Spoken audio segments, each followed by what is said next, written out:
बात राजगृही की है और राजगृही में राजा सैनिक राज्य करता था। सब तरफ खुशहाली, कोई बात की कमी नहीं। यथा राजा तथा प्रजा, और राम राज्य जिसको कहें, ऐसे चारों तरफ खूब खुशहाली। उसी नगर में एक नागदत्त नाम का सेठ रहता था और जिनदत्ता भवदत्ता नाम की सेठानी। नागदत्त नाम का सेठ रहता था और भवदत्ता नाम की सेठानी, दोनों धर्मपरायण, प्रतिमाधारी और सामायिक का नियम था। सामायिक प्रतिदिन करना, समय पर आवश्यक को पूर्ण करना, दोनों का था। और वह सेठ बैठ गया सामायिक में। लेकिन आज का संकल्प बड़ा अजीब संकल्प था। जब तक इस दीपक में तेल है तब तक मैं सामायिक करूंगा। कहानी आप लोगों को सबको याद आ गई है, ऐसा लगता है। हाँ, कोई बात नहीं, हम शॉर्ट में सुना देते हैं। तो वह सामायिक का नियम और बैठ गया, जब तक तेल है तब तक मेरी सामायिक। इधर प्यास की वेदना शुरू हुई, सोचा बस थोड़ा सा और बचा है, अब बुझने ही वाला है, ताकि मैं पानी पीकर अपनी प्यास को बुझा लूंगा। ऐसी भावना के साथ में वह सामायिक कर रहा है और उसका ध्यान अपने कंठ की ओर जा रहा है बार बार। लेकिन ये क्या, थोड़ी देर में ही सेठानी का ध्यान दीपक पर गया, जिसकी लो हिल रही है और ये बुझने वाला है।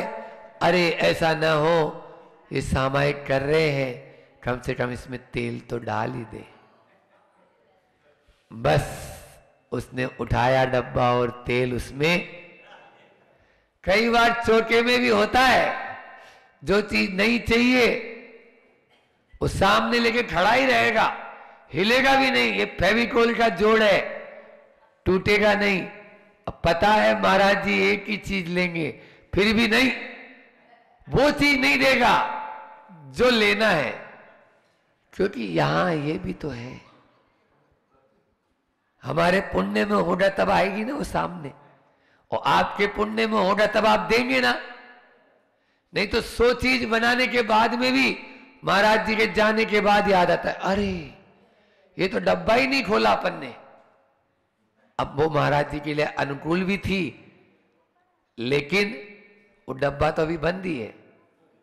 कई बार होता है हम चौके में ये नियम ले लेते हैं, आज जो चीज दिखाएगा वो नहीं लेंगे। अब वो चौके वाला यदि घबराता नहीं तो कम से कम 20-25 चीज आ जाती है, और घबरा जाता है तो वो भी गई। अब महाराज जी को अपन ने थाली बता दी, 3 थाली में सब तो बता दिया, अब क्या रह गया था? अरे भैया 3 तरह की दाल थी, तुमने तो एक ही तरह की दाल बताई थी, 2 तरह की दाल और है कि नहीं है? इस प्रकार से घबराने में सबसे ज्यादा अंतराय होते हैं। यहां पर बात चल रही है, वो दीपक में तेल डाल दिया। अब क्या करे? अब परिणामों में संश्लेषता आना शुरू। ध्यान रखना, प्रतिज्ञा छोटी और बड़ी नहीं होती। प्रतिज्ञा के प्रति जो दृढ़ संकल्पित होता है, जो भावना होती है, वो छोटी और बड़ी होती है। इसलिए नियम महत्वपूर्ण नहीं, मैं बार बार कहता हूं, नियम के साथ जुड़ी हुई श्रद्धा महत्वपूर्ण है।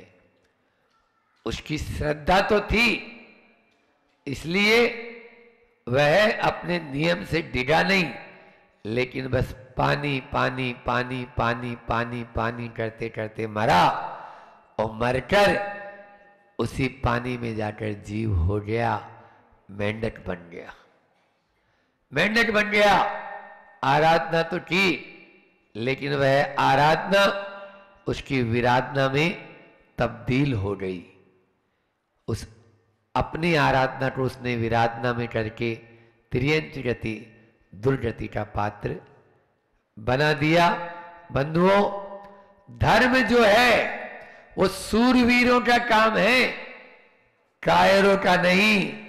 राज्य पर शासन करना तो फिर भी सरल है, लेकिन धर्म के मार्ग पर अडिग रहना कठिन है। बस इनको आभूषण पहना रहे हैं, हमको भी पहना रहे हैं। हमारे जैन धर्म में पर चिंता धमा धमा कहा, और इसी कारण से नकुल और सहदेव अटक गए 35 सागर के लिए सरवार सिद्धि में। बोलो, अर्जुन, युधिष्ठिर और भीम, इनको कोई मतलब नहीं तुम गरम आभूषण पहनाओ, तुम हमारे सुआ चुबाओ, तुम आग लगाओ, क्योंकि ये तन अलग है और आत्मा चेतन अलग है और तन अलग है। ऐसी भावना के साथ में उस सेठ ने नहीं कर पाया, तो वह त्रियंच गति में जाकर बावड़ी में मेंढक हो गया। इधर सेठानी पानी भरने गई और उस मेंढक को अपना पूर्व भव का स्मरण आ गया, जाति स्मरण हो गया। ओहो हो, मैं इसका पति था। अब वो बावड़ी से फुदक कर उसके कपड़ों पर, उसके साथ बार बार उसकी साड़ी पर आ रहा है, और वो उसको छटक के बार बार उधर कर रही है। यही अंतर है संसार की असारता। जिसके वियोग में रो रही है वही है, लेकिन उसको मालूम नहीं। अभी तक तो प्यार था, अब दुत्कार।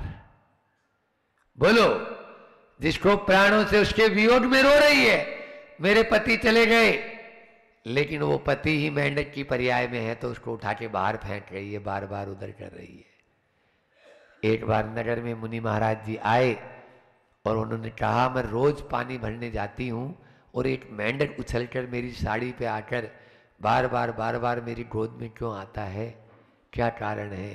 अवधि ज्ञानी मुनि महाराज ने तुरंत बता दिया, वो तुम्हारा ही पति है, तुम्हारा ही पति है। ओ, मेरा पति? हाँ, दीपक में तेल डालने के कारण ये हालत हुई थी, और अब उसको खिलाना पिलाना नहलाना धुलाना रटना, अच्छे से दूध दे और ये करे, सब पिलाए, उसे भोजन रखे, उसके लिए खाने के लिए रखे।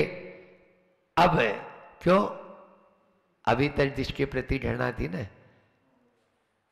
ममत्व आते ही, अपनत्व आते ही पराये भी अपने हो जाते हैं। मेरे जीवन का एक संस्मरण सुना देता हूं, याद आ गया। एक बार एक व्यक्ति गुवाहाटी रहते थे, वो गुवाहाटी चेक भेजते थे। उस जमाने में ड्राफ्ट वगैरह चेक वगैरह चलते थे, तो हमारे नाम से उस समय बैंक में खाता, नए नए बैंक उस समय ज्यादा उतना नहीं रहता था, तो अब खाता था। और एक बार ऐसा हुआ कि भाई उनको पैसे की जरूरत है, उनके परिवार वालों को, तो हमने अपने अकाउंट में वो मनवा लिए कि भाई इनको दे देंगे, इनके परिवार वालों को। अब वो अकाउंट में पैसा जमा, तो जो वहां के मैनेजर थे वो जैन थे बैंक के। क्या तुम भी, हमारा जो नाम था वो लेके, क्या किसी का भी काम करते रहते हो, कुछ भी कोई का भी, तुम्हें और कोई मतलब नहीं? उनको मालूम था ये समाज सेवा ज्यादा करता है, कभी किसी का कभी किसी का, तो क्या है ये सब पैसा है, दूसरे का पैसा निकाल के आपको क्या मिलेगा इसमें, फालतू के अंदर मेहनत करते हो। उन्होंने ये बात मुझे बोली, मुश्किल से 3 महीने भी नहीं बीते, वो गुवाहाटी वालों का एक बेटा था जवान, और जो बैंक का मैनेजर जो जैन था, नाम नहीं बोल रहा हूं, उनकी बिटिया थी। उस बिटिया का संबंध उस लड़के से हो गया जिसका चेक या ड्राफ्ट हमने पैसा देने के लिए वो बोलता था कि हर किसी का काम करते रहते हो, और उनके फेरे भी हम नहीं करवाए थे उस समय, फेरे करवा देते पहले तो उसके फेरे ही, तो फेरों के बीच में ही मैंने बोला बैंक मैनेजर को, क्यों बोल दूं क्या वो बात उस दिन वाली, वो पांव पकड़ लिया, भैया वो बात मत बोल देना, अपने दोनों की बात है, क्यों ये लड़की वाला और वो, ये होता है, समझ आई, जिसको हम चाहते नहीं थे, अब वही जवाई राजा हो गया, अब तिलक करो और श्रीफल दो और पैसा और दो साथ में, ये होता है। तो इसलिए एक भजन गाते हैं ना ये लोग मारवाड़ी में, प्राणी रंग में तो रंग मिले जाए, गुणा की जोड़ी ना मिले, ये भजन दादियों के मुख से सुनते थे बचपन में। हाँ, तो इस प्रकार से हमेशा ध्यान रखना कहां पर किसका किस समय कौन से कर्म का उदय होगा और किस प्रकार का संबंध होगा, इसलिए कभी किसी से बैर न रखें। यहां पर वो शैतानी अपना जो है अब उसको रत्ती, एक बार राजा श्रेणिक ने डिंडोरा पिटा दिया, सुनो सुनो सुनो, भगवान का समोसरण आया है विपुलाचल पर्वत पर और सबको चलना है द्रव्य सामग्री लेकर, जैसे 52 गजा में अभी आप लोग अपने अपने गांवों से अपने अपने शहरों से आ गए कि चलो अष्टानिका पर्व में वहीं पर सिद्ध चक्र महामंडल विधान करेंगे। ऐसा ही सबकी भावना, सब तैयार, पूरा नगर, जहां पर लूले भी दौड़ने लगे, बहरे भी सुनने लगे, अंधों को दिखने लगे, उसका नाम है समोसरण, उसका नाम है, हाँ यहां पर भी आपने बनाया है मदन लाल जी। तो बस ऐसा ही समोसरण आज भी विपुलाचल पर्वत पर आप देखते हो, भगवान महावीर स्वामी की चारों तरफ की वो प्रतिमा, चारों दिशाओं में उनका मुख, ऐसा वह समोसरण में पूरा दल बल सब जा रहे हैं, पूरी सेना जा रही है। मेंढक के भाव बने, मुझे भी तो जाना है, मुझे भी तो पूजा करनी है, मुझे भी आराधना करनी है, और वह आराधना के लिए चल पड़ा।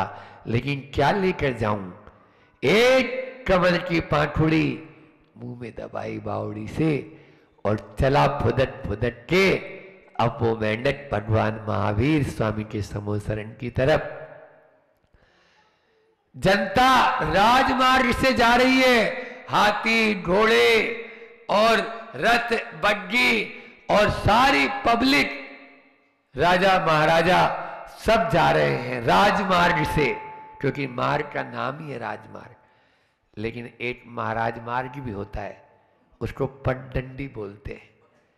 इस मेंढक ने सोचा भैया यहां तो अपना मरण हो जाएगा, पिस जाएंगे, अपन तो इस पगडंडी से चलो तो पहुंच जाएंगे।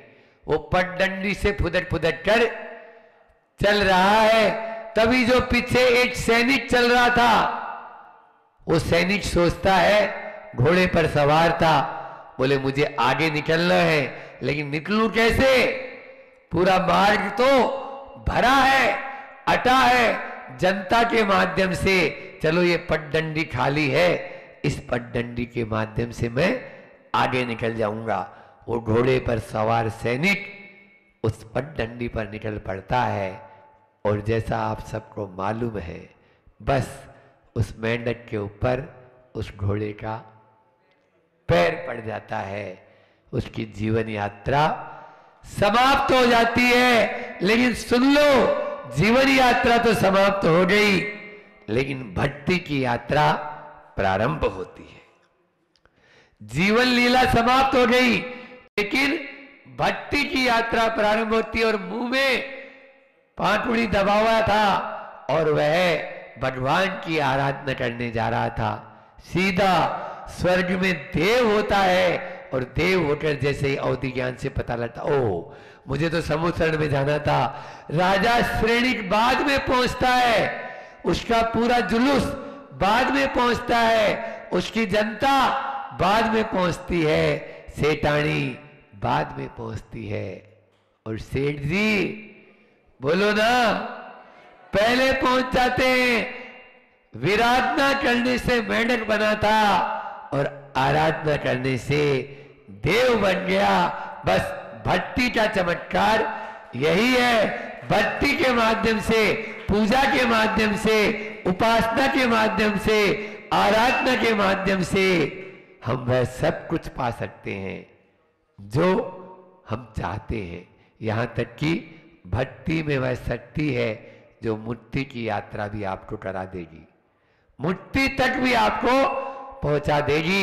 इसलिए भक्ति करें खूब अच्छे से और तल्लीन हो के उस मेंढक की तरह।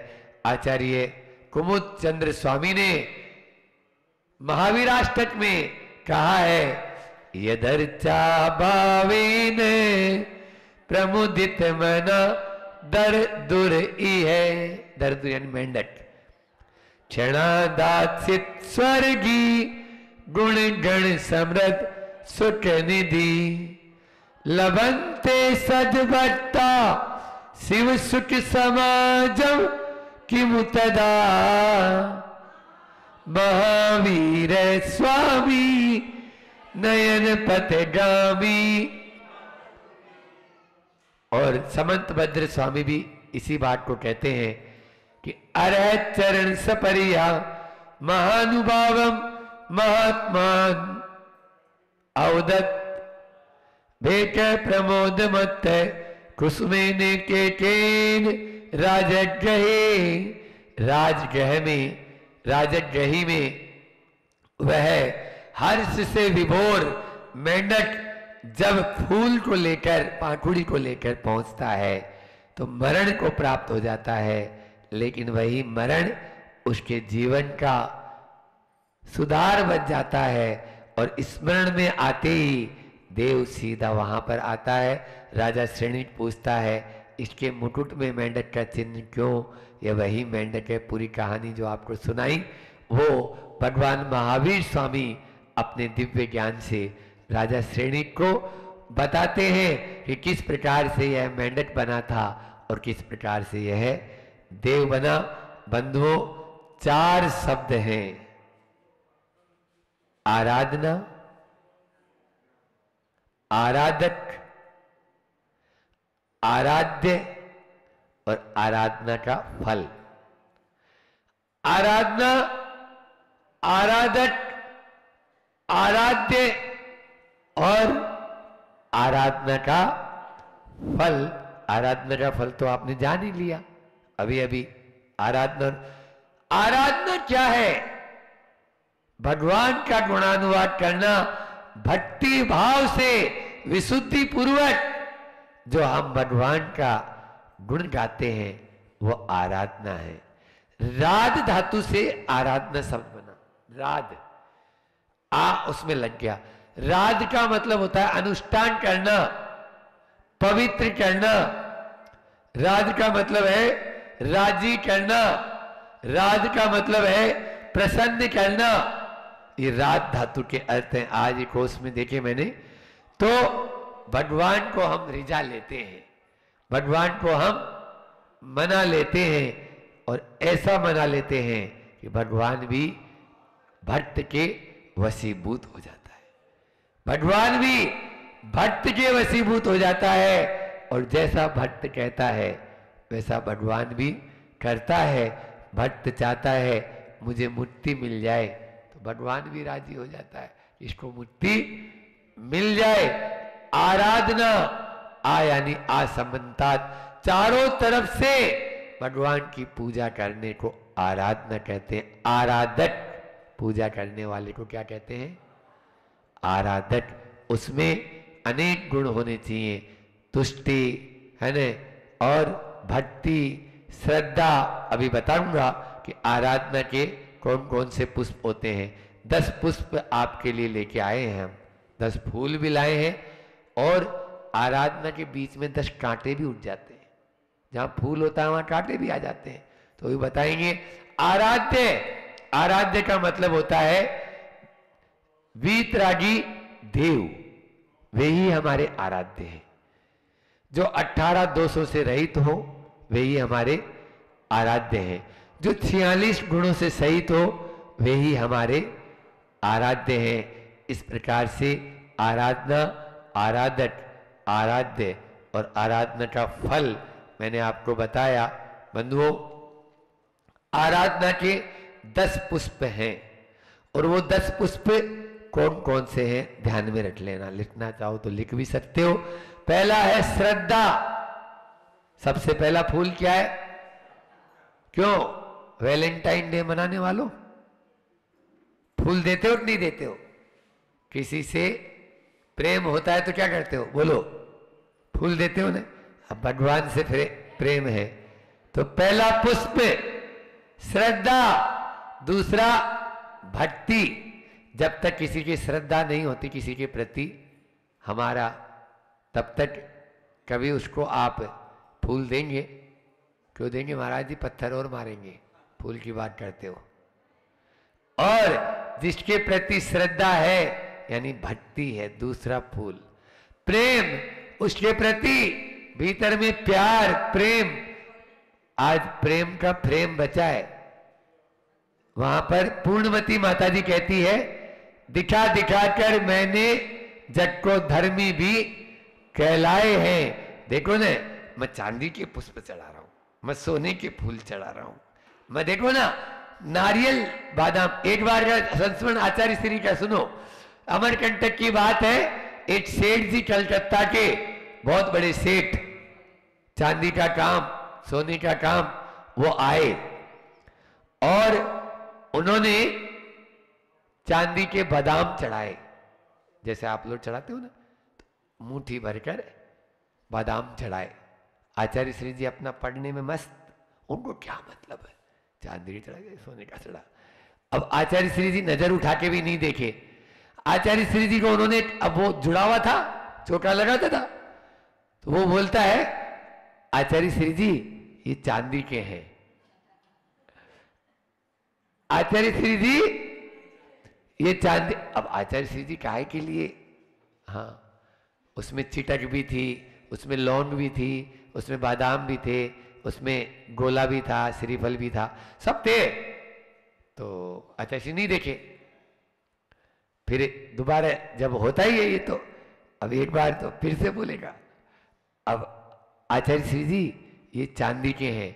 आचार्य श्री जी उसको जानते थे, ऊपर से नीचे तक देखे, हाँ इसमें चींटी नहीं लगेगी। मतलब वो चींटी के भी काम का नहीं है। तो दूसरी चीटक चढ़ाता, दूसरा बादाम चढ़ाता, दूसरा गोला चढ़ाता, कम से कम उसको चींटी तो खा लेती। ये चींटी के भी काम के नहीं है। तुम किसके काम की बात बोल रहा है? समझ में आया? ये है गुरुजी का एक ही सेंटेंस में वो बोलती बंद, वो कान पकड़ के बाहर निकल गया। इस प्रकार से तो ये होना चाहिए प्रेम, और प्रेम का पुष्प होना चाहिए। फिर दया, दया का भी फूल। आप प्रभु के चरणों में आते हो तो दया होना जरूरी। मैत्री, एक दूसरे से मैत्री का भाव होना चाहिए। अन्यथा सरलता, हमारे भीतर में सरलता का फूल भेंट करो ना आप, किसने मना किया? फिर साधुता, अपने भीतर की साधुता का वह पुष्प भी जागृत करें। समता का पुष्प आपके भीतर होना चाहिए। फिर अगला है सत्य का पुष्प आपके भीतर होना चाहिए, और क्षमा का पुष्प आपके भीतर होना चाहिए। ये 10 पुष्प आप प्रभु के चरणों में हमेशा जब भी पहुंचे मंदिर में, ध्यान रखना, मंदिर बनता है धन से, मंदिर बनता है धन से, लेकिन पूजा होती है मन से। मंदिर बनता है धन से और पूजा होती है मन से। मंदिर जब भी जाए हाथ भरा हो लेकिन मन खाली हो। मंदिर जब भी जाए तो हाथ भरा हो लेकिन मन खाली हो, तभी तो आप आराधना कर पाओगे। अन्यथा आप विराधना के भी शिकार बन सकते हैं। ये 10 पुष्प आपको मैंने दे दिए, अब 10 कांटे भी आपको बता देते हैं, या बाद में बताएं, समय तो हो रहा है, कांटे बता देते हैं, व्याख्या बाद में कर देंगे कि विराधना के कांटे या जो हम विराधना कैसे हो जाती है मंदिर में, वो पहला है कि सबसे ज्यादा है गुस्सा। सबसे बड़ा कांटा है गुस्सा। मंदिर में भी किसी ने केसर का आपने पीसी और थोड़ी सी उसमें से ले ली, तो ये बताओ क्या होता है? बिना पूछे ले ली, पूछ के ले लेता तो फिर भी ठीक था, गुस्सा आ जाता है। दूसरा है निंदा। ये पुराण, मंदिर में बैठी 4 सखियां, विद्यासागर की नहीं, हाँ, करे वो घर गृहस्थी की बतियां। मंदिर में बैठी 4 सखियां, करे घर गृहस्थी की बतियां। अरे क्या बताएं, वो हमारी बहू जो आई है, बिल्कुल नाक में दम कर रखा उसने, और बहू बोलती कि सास ने दम कर रखा है, कौन की सुने, हम तो दोनों से फ्री है। हाँ, निंदा। फिर उसके बाद में ईर्ष्या। आप देखो, ईर्ष्या रूपी कांटा विराधना का हेतु बन जाता है। बाजू में यदि सुपारी और बादाम आ गया और आपकी थाली में नहीं दिया उसने, पुजारी ने, तो तुरंत विराधना के शिकार, विराधना का कांटा आ जाता है। फिर शिकायत करना, कुछ न कुछ शिकायत चलती रहेगी। अभी 8-10 दिन पहले जिनवाणी चैनल पे नाम नहीं बोला उसका, शांतिधारा आती है ना, उसका नाम नहीं बोला। अरे वो शांतिधारा का लोटा तो एक तरफ फेंका उसने,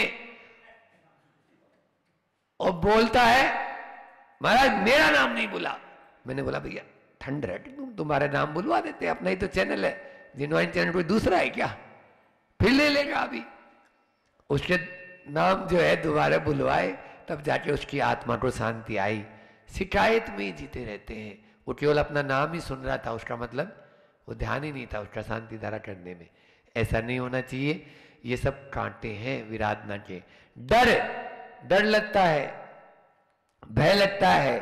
आप प्रभु के चरणों में आके और डर के मारे विराध, कहीं ऐसा नहीं हो, अरे अब कितनी देर बैठाएंगे महाराज जी, अभी बहुत देर हो गई है। अपेक्षा का कांटा भी मत रखो। जब आपके भीतर में अपेक्षा आ जाती है तो हम विराधना कर बैठते हैं। दूसरों से तुलना करना, क्यों तुलना करना दूसरों से? अपन दूसरों के मन को पढ़ने में ही हमारा ज्यादा समय जाता है। वो क्या चाहता है, वो क्या सोच रहा है, वो क्या बोल रहा है। आप देख लीजिए, दूसरों के मन को पढ़ने में कितना समय हमारा चला जाता है। फिर उसके बाद में समय को काटना, समय को बिताओ मत, समय बहुत कीमती है। और अंतिम है कि पराश्रित होना, पराश्रित हो जाता है ना, पराश्रित हो जाते हैं हम, दूसरों के वशीभूत हो जाते हैं। अपना जितना कर सकें उतना करें। फिर इसके बारे में और बताएंगे। बोलिए अहिंसा परमो धर्म की। एक सज्जन है, जैन ही है, लगभग 20 से 25 कर्मचारी उनकी दुकान पर काम करते हैं। तो उन्हें ये जो इतने अच्छे से अपने नौकरों को रखते हैं कि प्रतिवर्ष दिवाली पर बोनस हर बार 10% बढ़ा कर देना, कपड़े देना, मिठाई देना, बहुत संतुष्ट पूरे नौकर लोग। कोई भी ऐसा असंतुष्ट नहीं था।